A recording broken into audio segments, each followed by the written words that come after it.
Hello, folks, and welcome to another edition of Career Magic. Here we talk about careers, little things that can make a big difference in our careers, in how we go through our careers.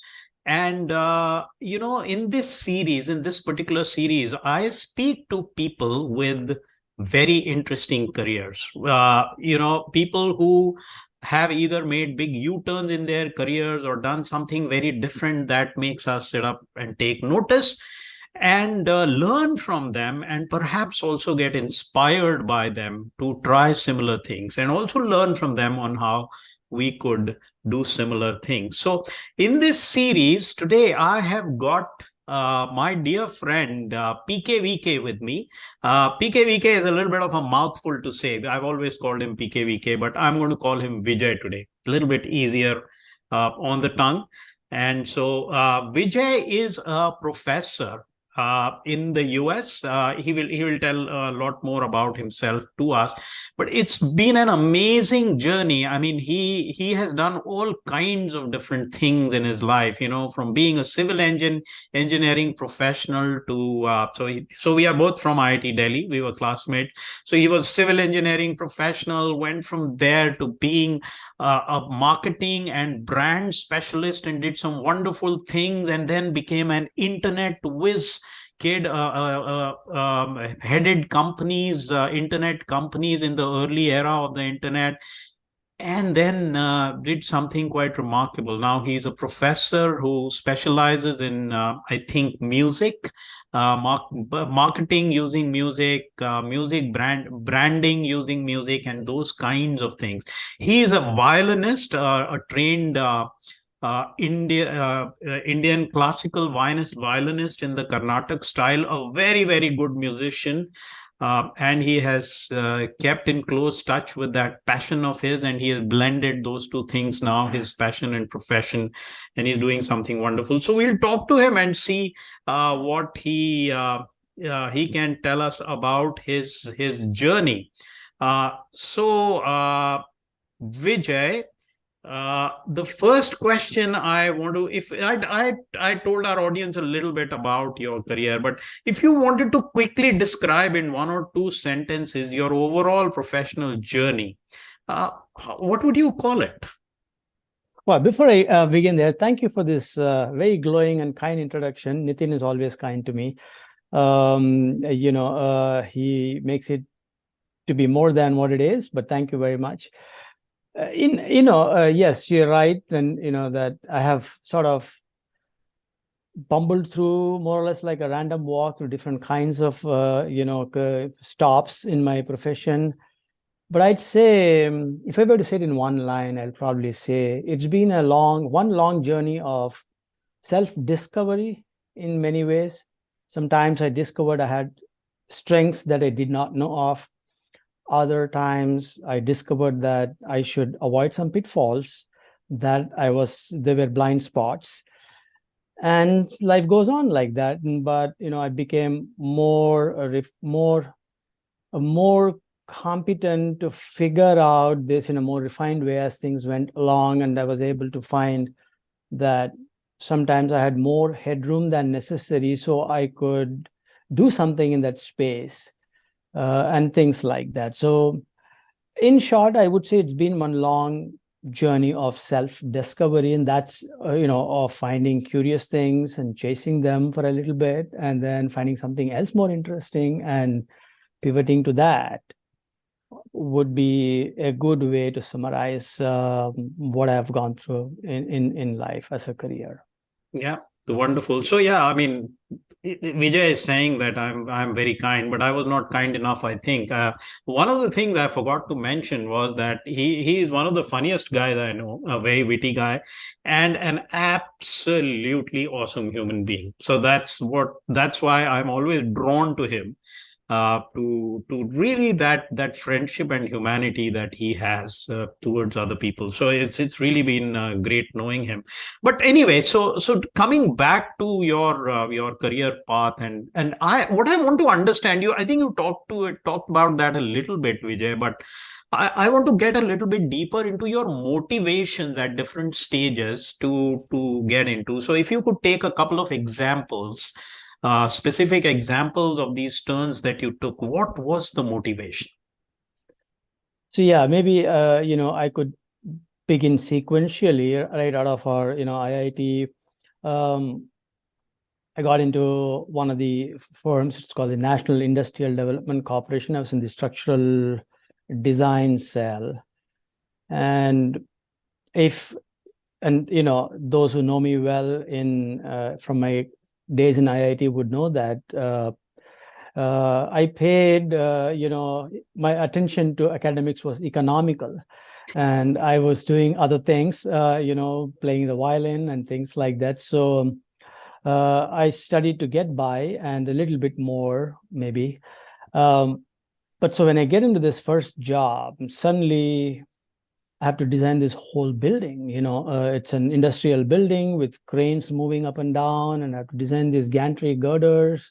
So that's really when I first started thinking about, oh my God, if I get my calculations wrong, this could fall on somebody's head. And so I was That would not be really, very nice. that would not be very nice. So I thought I should, now it's high time I should start learning stuff. So that's really when I started learning stuff, and I made some good friends in my engineering in my first career. But as you might know, if you know somebody from the 80s, mid 80s, late 70s, 80s, there's too much month at the end of money, in especially in engineering jobs, and everybody. That's a nice way to put it. Too much month at the end of money. Yeah. Never heard it put like that. Yeah. So as a matter of fact, I did get into IIM Calcutta in the year I graduated from. Accidents do happen, and from IIT. But I thought, maybe I should try a hand at engineering first.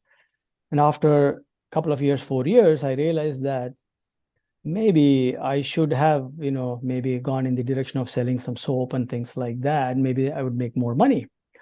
Meanwhile, I got married and I had a daughter and so on. So that sort of intensified that need. Said to, here I go, take cat again and take one sharp left turn, as the Google map would tell you. And I went off to IIM Calcutta, pulled whatever provident fund I had at that point, and tuition was not very expensive those days. So I just went ahead.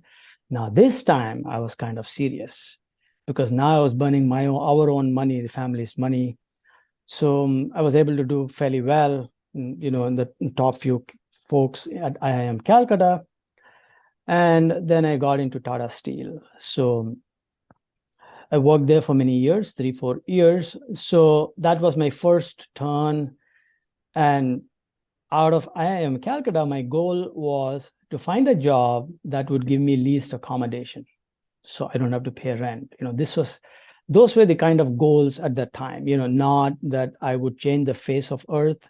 No, I just wanted at least accommodation. And I rank ordered job opportunities by who would pay me a little bit more. So I think at that point I became a little bit of a money chaser, fortune chaser. So I worked 3-4 years in Tata Steel. It's a great place. Tata companies are always great. But if you are a small fish in a big pond, you don't get big opportunities to test yourself adequately. And there was this bee in my bonnet to try something. I wanted to be responsible for more than what I was responsible for. Maybe I want to launch a product or something like that. So those were the initial motivations to do something different. Challenge. You're looking for a bigger challenge. Yeah, looking for a bigger challenge. I would get bored easily, and that's been a bane. I've never been able to shake that off. I pursue something for a little bit, then I sort of get, I park it aside and think about something else. And then I come back to it after a while.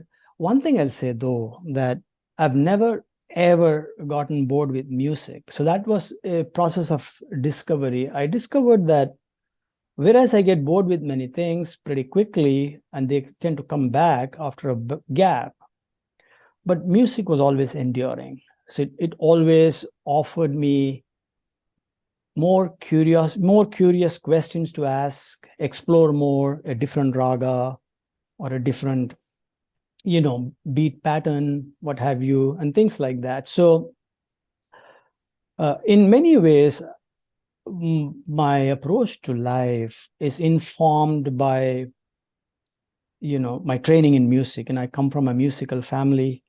So my typical day from age 4, 5 till I got through grade 12 was I would play 2 hours in the morning, 2 hours in the evening, riyaz, straight for all those many years. So that was the atmosphere at home. So it was just, a normal routine like that. So what aspect of music? So you said something very interesting there, that your approach to life was informed by your interest in music. And so what do you mean by that exactly? So when you hear, let's say, a passage by a maestro, so your goal is clear. You want to strive to get there.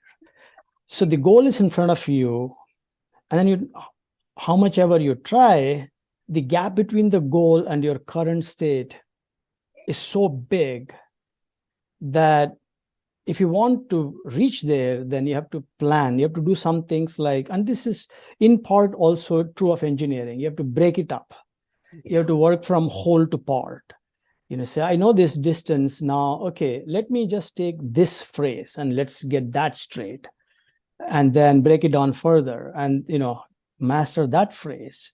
So, and then the next phrase, and then the bridge between these two, so that it became, so if, for example, if I were to give you an example, if a phrase went like, suppose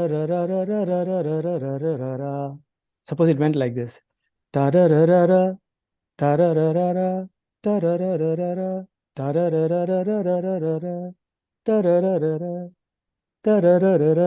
you practice different parts and then try to practice just the bridge part. So A, B, C, D, then C, D, E, F, and then E, F, G, H, A, B, C, D, E, F, G, H. Like this, you break it down and practice. So I was able to acquire this skill or this mental attitude that you have to break it down and work at things. Like it will eventually happen. You have to break it down, work at it, be at it. And then once you have mastered that, okay, go to the next step, go to the next step. So take a look at the goal, come back. Because the things you were trying to do in music, they were sometimes very challenging. So you developed this very disciplined process, which could be applied to anything else too. And it sort of gave you the ability to persist and make things happen. That's fascinating. Fascinating. I think so. That the ability to persist and not give up easily, and the joy of the outcome when it happened was a great payoff, because you're not competing against anyone but yourself. Beautiful. So you're trying to get there, and you go 80% of the way, 70% of the way, go 85% back to 70%. So it's like 2 steps forward, 1 step backward, and slowly you get it. And then the process becomes easier and easier. So this was Tata Steel you were talking about, and you got restless, and you said, I'm a small fish in a big pond. I want something bigger. I want to do something that is a lot bigger impact, and so on. So what happened? So that was the motivation that was kind of a motivation. And so at this time, money was no longer like the biggest motivation for you, right? You were thinking of other things. It stopped being, once I knew the formula to find a job that gave me least accommodation. So that was my formula. So until I buy my home, I need somebody to pay for where I live, and if they did a little bit better, more, that's fine. If not, that's fine too. So, and then remember, I have a daughter and she needs to be in a school, and school admissions are hard to find in India. So, you have to make the reasons for moving and the reasons for staying were opposing forces, right? Yeah. If you move to another city, then you'll have to move many pieces around. If you move within a city, then you don't have to move some pieces, like the school can remain the same, etc. So then I was looking for an opportunity, and then it came along. I got an opportunity to work for Shaw Wallace. It's like a 106-year-old liquor company, which subsequently got acquired by United Breweries, which then finally now the whole thing has been acquired by Diageo, the folks that make Johnny Walker and all that. So it's become big, and in itself, Shaw Wallace had big brands which are even popular in India today, like Royal Challenge, Antiquity, Director's Special, and things like that, and White Mischief Vodka. So I was in charge of some 10 brands when I went there. Now, this was like, to go back to that example of throwing myself into the deep end and having this sort of a cocky confidence that we'll see, I will do it phrase by phrase, and practice and get it. So, and the first few days were difficult because the person that hired me would have hired me based on my potential on paper, right? If you have the 3-letter words like IIT and IIM, people think, okay, he might do something, and They'll figure it out. they'll figure it out, but I had to sort of convert the potential into, realize the potential, right? So my first task was to get a bunch of packaging upgradations done on several of these, liquor brands like Director Special, Royal Challenge. And these brands were now beginning to face stiff competition because India at that time had just been liberalized, and we're getting Smirnoffs and Bacardi and Black Dog and 100 Pipers, and all these big brands were coming with really nice looking bottle designs and clear glass and guala caps, pilfer proof caps, and front labels and back labels. And so it's a whole new world of learning to how do you print, what substrate and what printing and what technology, and how do you pick a clear glass. And you can't advertise liquor You can't overtly. So advertise liquor. all of that becomes very important, right? Very important, right? You have to sort of thread the needle through the available market space. So we could do things like sponsor a cricket test series, which opportunity I got when I was there, to put India versus West Indies cricket test series together. So, I remember your picture with Brian Lara. Brian Lara. I think those are some serendipitous opportunities that come your way, Yeah. and so I learned a bunch of stuff, doing that, and I could see sort of the underbelly of how sponsorships work and how you can get greater visibility from television coverage, how where you put the runners and more stuff like that, Wow. tips and tricks of trying to maximize visibility for your brand. So you were drinking from a fire hose pretty much at that point, right? Pretty much. And and you had to learn very quickly, and I would make mistakes. And fortunately, I had folks around me that I would trade off my one skill versus learn another skill from them. So I'd say, well, I will spin this Excel, or back then it used to be Lotus 123. So on Lotus worksheets, if somebody needed an analysis or something, I could do that like that. And so in exchange, my other brand manager would teach me nuances about, branding and advertising and 4-color printing and whatnot. So So it I sounds to learned. me like, Vijay, when you get into something, it sounds to me like what you're saying, when you get into something like this, which you don't know much about, and you got to figure things out. It's okay to say, yeah, I don't know. It's okay to really put your hands up, play to your strengths. Your strength was analysis, you do that, help other people, and barter that for help that you need, in some other areas. Yeah. So you had no hesitation saying you're an No IIM guy, hesitation. Yeah, right? yeah, yeah. You had no No hesitation hesitation. saying, Yeah. मेरे को नहीं आता, I don't know, and Nil. help. You were The fine with idea it. was that, and this again goes back to the musical stuff. If you don't know, just ask. If you ask, maybe you will be embarrassed once. Then you will know the stuff eventually, right?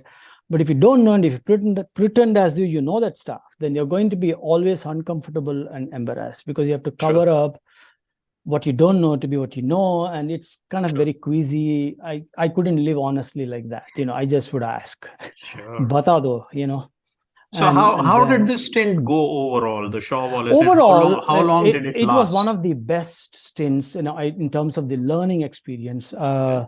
In about I lasted there about 3.5 years or so. But in Yeah. those 3.5 years, I learned to, uh, interact with research agencies, how to give a research brief, how to interpret research, qualitative or quantitative research, brand research, and make those, calls based on, therefore, if the research says this, what kind of advertisement would be better, who is my target audience, and things like that. And then how to deal with the agencies, how to evaluate a good creative, how to do media planning. So I was, at one point, I was responsible for almost 1 crore rupees worth of buying television media advertising, right? Yeah. Those days, that was large sum of Sponsorship money. programs. It's a big responsibility, and so Yeah. you needed to invest wisely. So I remember I put together kind of a close-up Antakshari type of a program. It was called Director Special Song for a Antakshari type of a thing. In southern Indian markets, Director Special was not doing that well at the time. So we put this together, and it gave, the brand took off. And so I was able to learn things such as that, how to deal with media people, advertising people. So the parts that I did not know, for which I traded the parts I knew from other people, now I knew some more things that I could trade off later in another place, right? So that's how it's been a, discovery. One thing led to another. So Shaw So, Wallace was definitely a Shaw great. Wallace, did you again get restless and say, yeah, you know what, I'm getting bored, this challenge I've overcome, let me try something else? What was the motivation for the next thing? Yes, the motivation there. Well, the headquarters of Shaw Wallace was moving from Calcutta, where I was at the time, to Mumbai. Yeah. And in part, I thought, well, if I move to Mumbai, then I would have to look for a school admission. That was always a terror for me, Yeah. for daughter. And so how can I stay here? My initial reaction was, if I have to move to Mumbai, and by then I'd realized that even though liquor industry was great and everything, after a point, you did have to, on the sales side, you did have to deal with, the outlets were not places where Very. you would like to be hanging around all the time. Socially, it was not very comfortable to me. So I thought, maybe I've learned this stuff here. Maybe I could go into a beverage industry, like, Coca-Cola or something like that. Or maybe I should get into the agency business, like I've been buying advertisements, maybe I could sell advertisements, so this was in that state of mind. But then what happens is, when you move, you make more connections. More people know you. And somebody says, would you like to work for me? Sometimes half jokingly.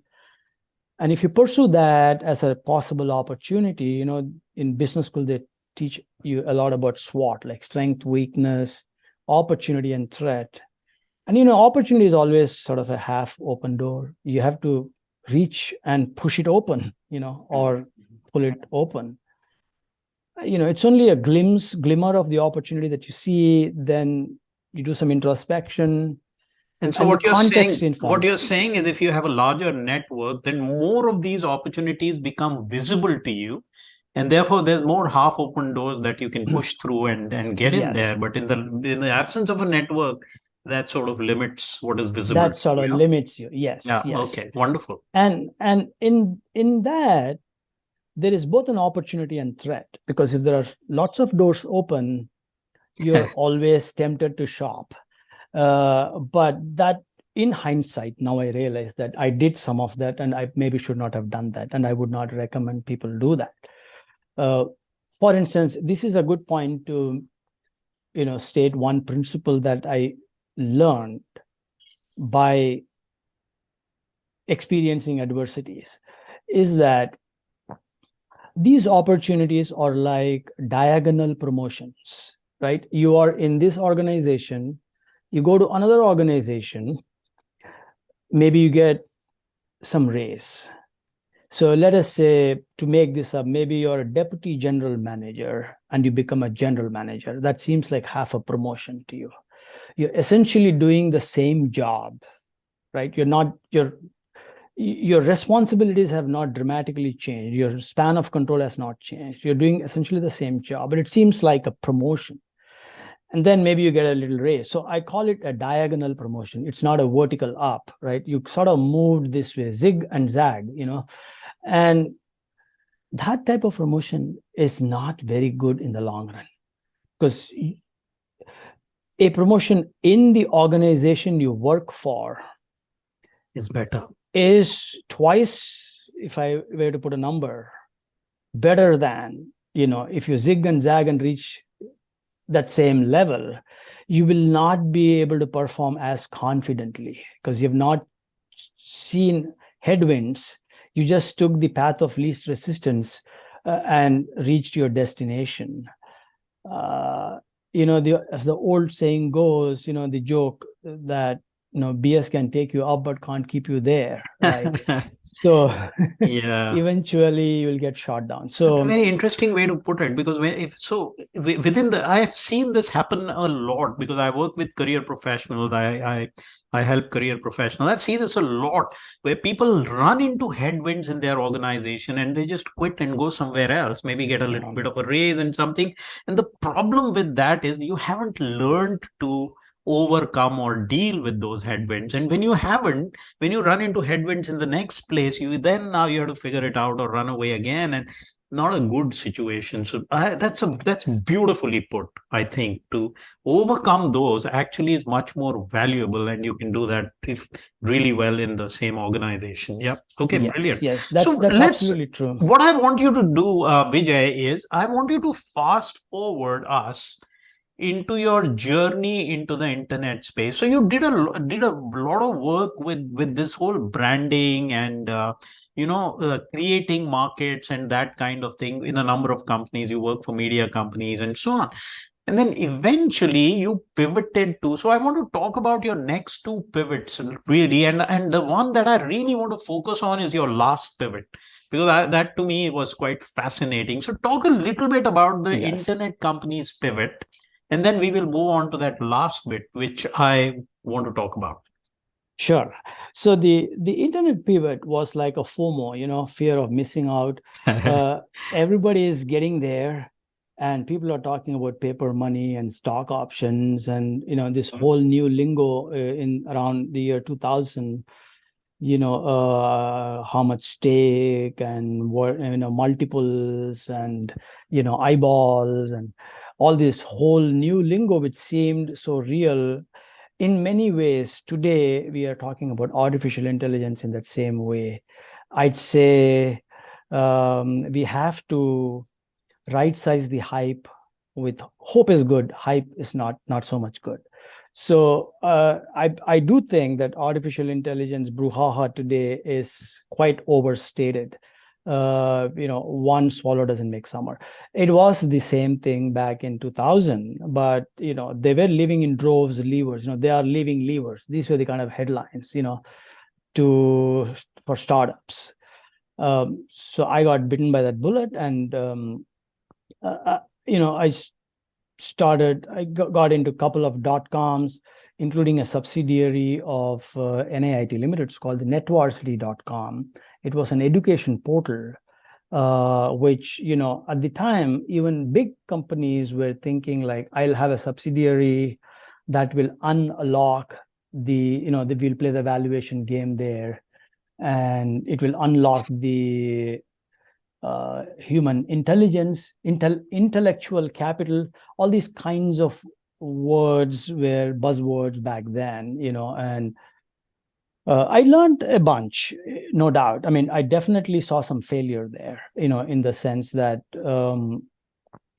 the subsidiary that I was the CEO for, right? I was hired as a vice president in the main company and seconded to become the CEO of that subsidiary company. And when it began, there was a lot of hype. So everybody thought this was real. Some things were real, like, for example, at that time, Amazon started in 1995.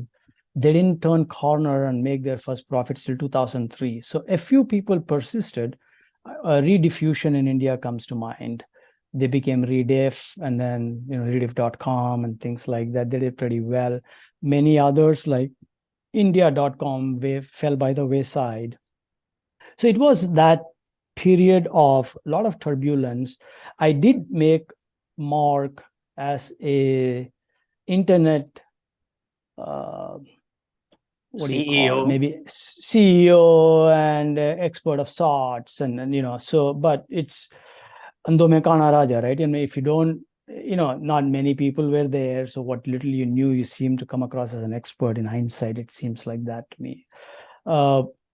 Now the second wave of those startups is doing the rounds. There are a few people in the education domain that are seeing big valuations, but again, I would say one swallow doesn't make summer. Internet business is first and foremost a business.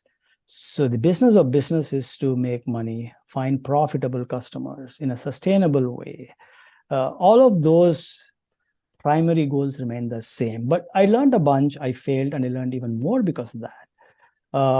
But I got a couple of opportunities, including with Times of India, in their internet space. So I was able to launch a matrimonial portal for Times of India, where Which one was it? It was at that time, initially it was called timesmatrimony.com when I was there. Then subsequently, I think they changed the name to swayamvar.com. So yeah, in the pre-internet days, I think Times Matrimonials was the big daddy of matrimonial advertising. Yeah, classifieds. Yes, and that was the idea that got on the internet. But we had Mm. some bells and whistles, like kind of like Tinder today for the matrimonial space. So you could do hierarchical search, like this religion, that caste, this age, and this job description. So you could sort of shortlist profiles, and we had some value additions, like if you have a 9-point check, like if a male said he has a job and he was checked out to have that job, then you got a little seal on your profile saying that verified or something like that. The Twitter blue mark. Yeah, there you go, stuff like that. So so I was having fun at that point, I think. So that was so I was like 43 something by then. About 20 years into your career. Yeah. 20 years into my career. Well established, C-level executive, money not really an issue, doing well, good stuff happening. And then what happened? Yes. And then I realized that the present is good, but I was living a little bit devil may care, right? I was changing jobs, I was changing industries. I think the underlying theme was I was getting bored with one thing to go to the other. And along the way, some of these diagonal promotions were happening too. And I realized that my CV is starting to look like a train wreck slowly. 20 years and 6 jobs, this doesn't look very nice. At that point, I realized that I have to stay and play. It's like, to give a cricketing analogy, you might start the game like a one-day game, but eventually most of us have to play to a draw, for a draw. You don't, in a long career, you don't essentially win. Draw is a win, because that means you have outlasted everybody around you. You just kept playing on like Sunil Gavaskar, and you maximize the area under the curve, not just the ordinate. So you have a long horizontal line, gentle slope, but the area under the curve should be maximized. That's the goal. And if you do that gently, then you will do it, you'll come out of it one piece. Your health will not suffer too much. You will take manageable bites of stress. You will build social capital. If you're in one organization for a long period of time, you could call in sick for a few days. Nobody's going to worry about you. But if you're changing would like it be that, fair to say, I'm sorry to interrupt you, but yeah, Vijay, would it be fair to say that at this point in time, the wholesomeness of your life is something that started bothering you? That, I really yeah, want my life to be more wholesome, more balanced. I want my wheel of life to be rounder so that it's, running along better on this road of life. Something like that? Would that be yes, fair to say? absolutely. And I was also feeling like I was burning the candle at both ends, and you know, and my family was, the children were growing, so I had to focus. Like you said, the wheel needed to be balanced, more rounded way. So I thought that if I kept going in this direction, I might get a golden handshake in the next couple of years, 5 years. I might be just gently put to pasture. You're going to be 50. You can carry on for some more days as vice president this, senior vice president that, but you will be like in the southwest corner of an organization. You want to be in the northeast corner of an organization. So that's not going to happen. You're slowly moving in that direction, northeast to southwest direction. I could start to sense it. So I said, before it gets late, I have to retool. This is where I learned another lesson through discovery, is that everything in life has shelf life. I can't go through the rest of my life saying I'm from an IIT and an IIM. That deal was over. Now it's what you've got in your vita, or you have to learn new skill sets. You have to pivot. That much I could that realization happened. A lot of people just think they'll go to school and then they will get that brand, whatever that brand is, St. Stephen's, whatever that brand is, and then they will flog it for another 40 years. It doesn't happen that way. People slowly, over time, I realized that some of the best bosses I've had, some of the best, more successful colleagues I've had, actually, sadly, were not from marquee institutes. I would say that they put their shoulder to the wheel and they just ground and ground and ground and kept going. They got 1% better every day. Guess what? In 1 year, they become 365% better. That's hard to top. If you kept if you kept flogging the same 1% for 365 days, you're just adding years to the experience. You're not adding experience to the years, right? And that's Lovely. very important.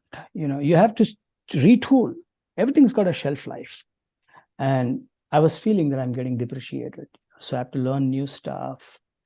Words like regression seemed a distant, echoing sound, whatever was that, and I used to be an engineer, for crying out loud. So that's when I said a good way to extend the career would be first go back to school. It's a hard decision. And what does an MBA do going back to school? Well, I thought I'll do a PhD. It would, get me to another continent, United States. That is sort of a goal at that time.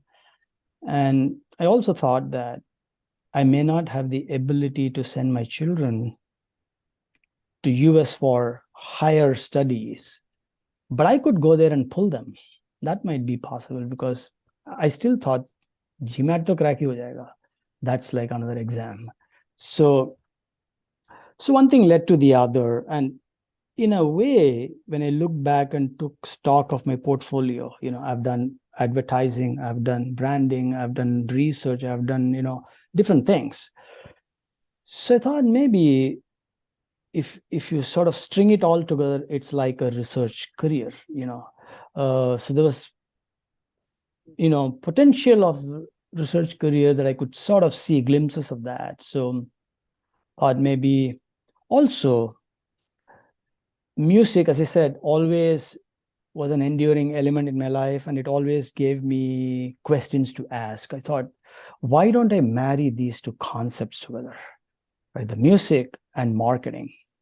So that's how I came to this idea of sonic branding as an area of research.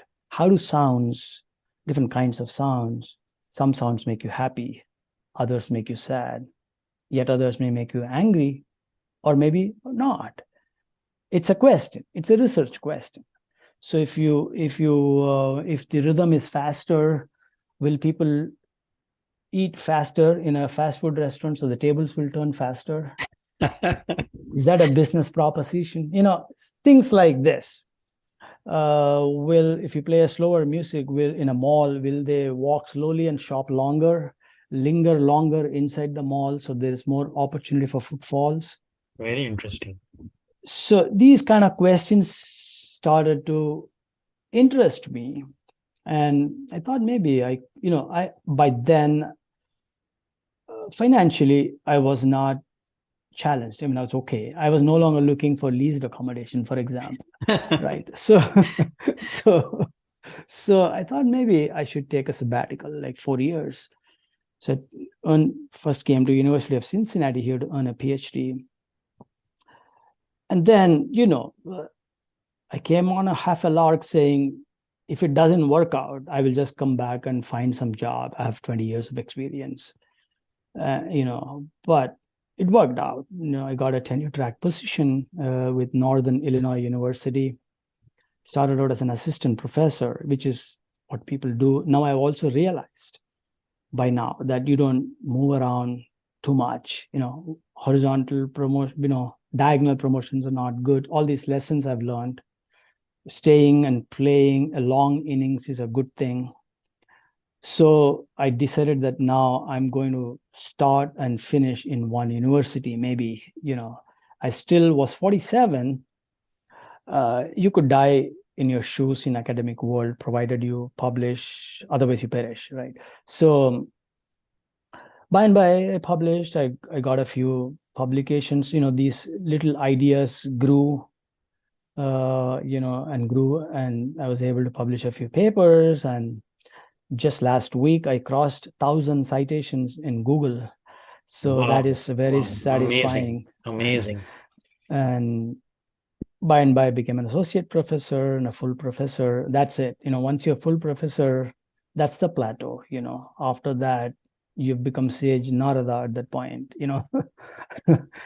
So I want to ask you a question about this leap that you took.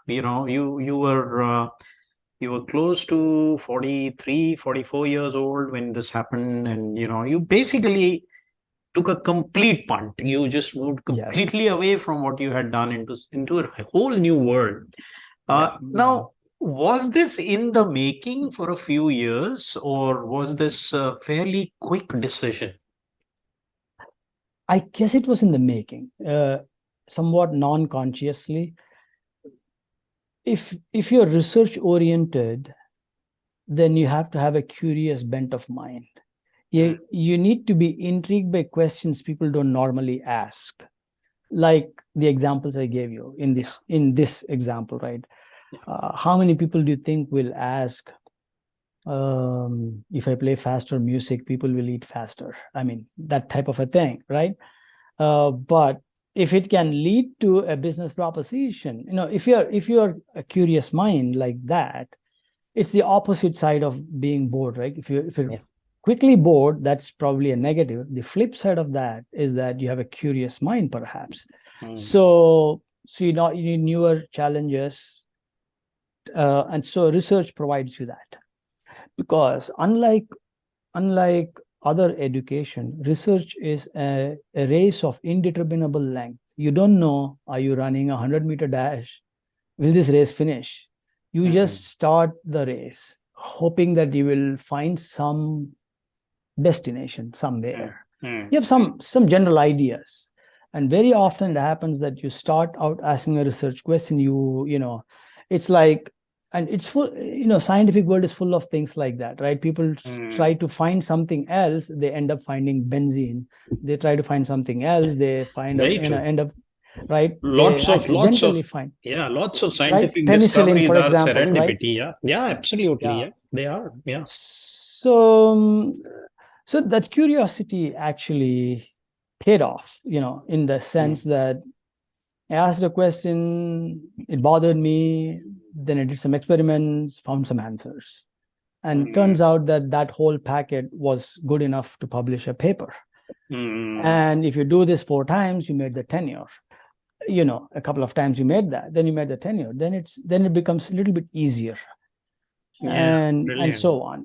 That's how it was non-consciously in the making, but I did consciously calculate, okay, I have an apartment in India that's paid for, I have this much funds, this can take me through 4 years and maybe a little over, so I need to finish this PhD in 4 years and then I would be on the other side, right? I mean, you can't take infinite amount of fuel and fly a plane. You have to reach the destination and land the plane. You may have some excess, but you have to land the plane, right? So then you have to have a plan to land that plane.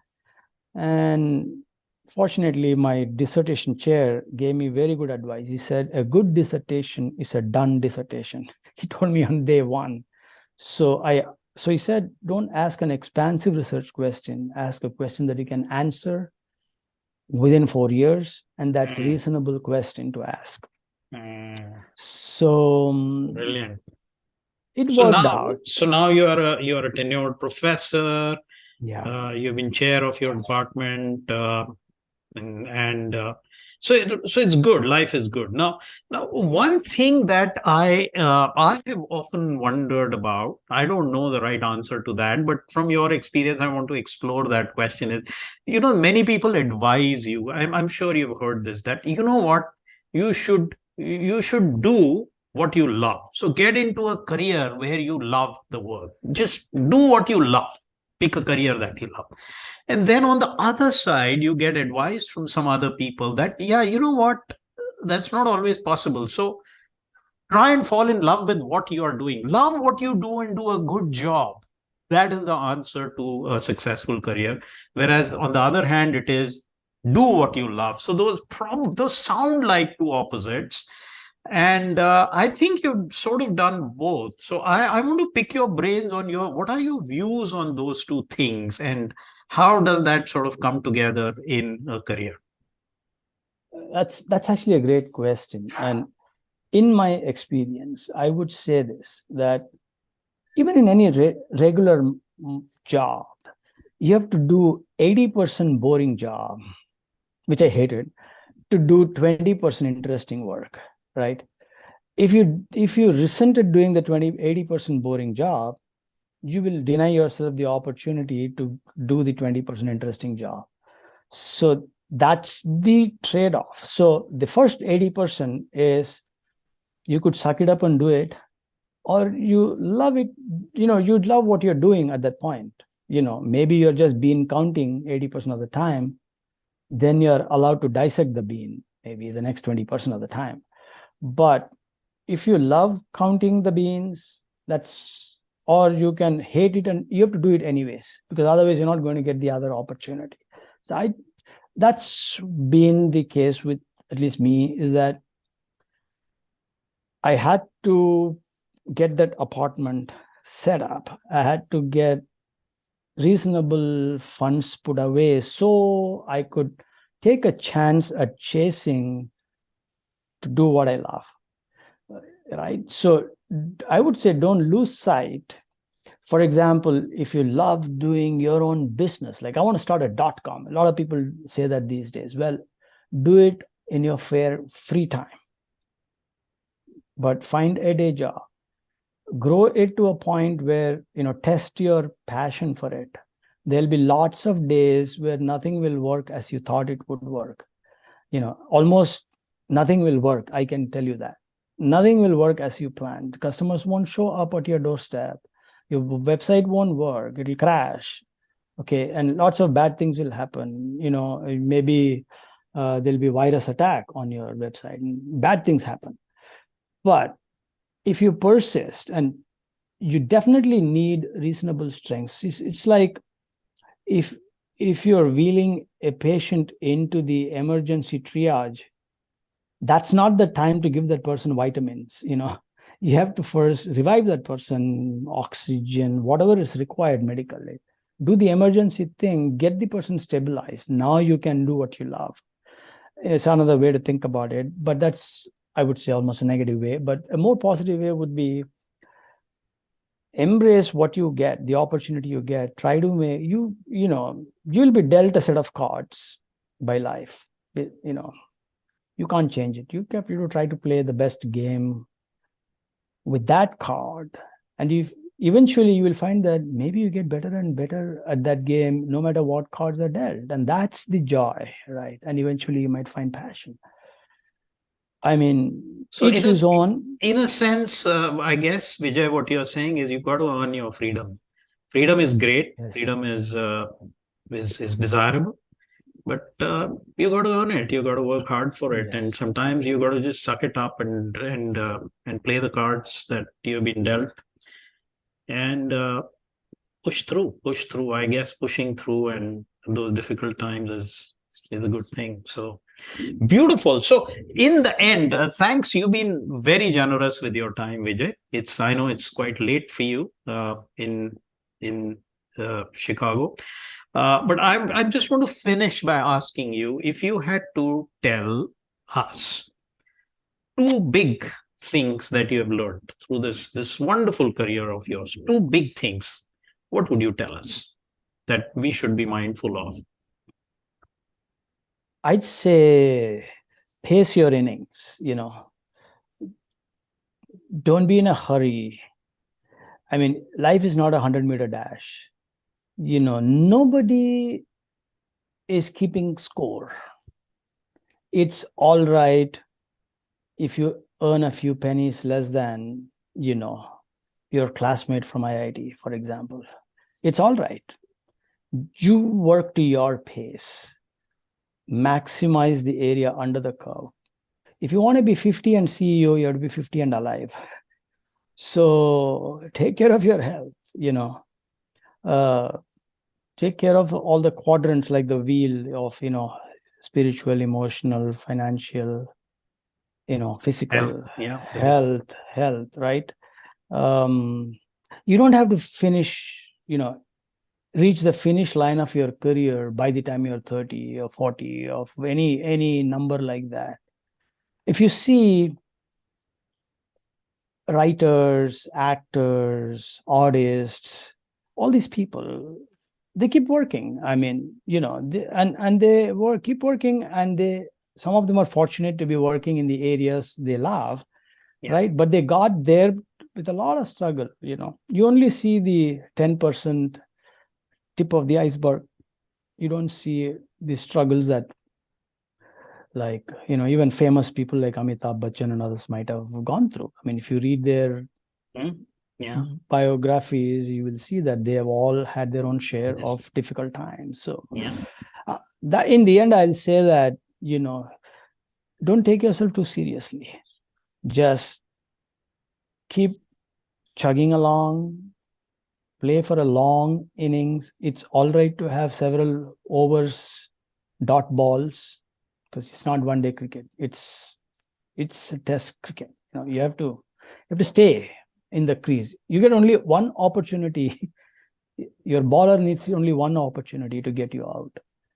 But you can keep playing if you don't give that opportunity. That's all. So stay in the game, stay persistent, and pace yourself. Just look after yourself and long innings. Yeah. Okay. Beautiful. So, thank you very much, Vijay. This has been a fascinating conversation. I learned quite a few new things, although I've spoken to you many times before, but this was very enlightening and hopefully inspiring for some people who are watching this. So, thank you very much, and wish you all the very best for your inning. Who knows what if there is another pivot in store You never know. for you, and we might be talking about it maybe 5-10 years hence. So we'll be in touch, and let's see what Yes, life brings. one of the biggest blessings that I have had is to have the acquaintance and friendship of Nitin. I can't believe we know each other for 50 some years, right? Or some big number like that. 45, or it yeah. will 45, and it will eventually be 50. So Yeah. And those are the things that those are the assets that in your life that you should cherish, not that you made a few bucks more than the guy next door. Nobody's keeping count. Yeah, very true. So thank you very much, sir, and wish you the very best for the rest of your innings. Thank you, sir. Bye now. Thank you much for the opportunity. Okay, thanks.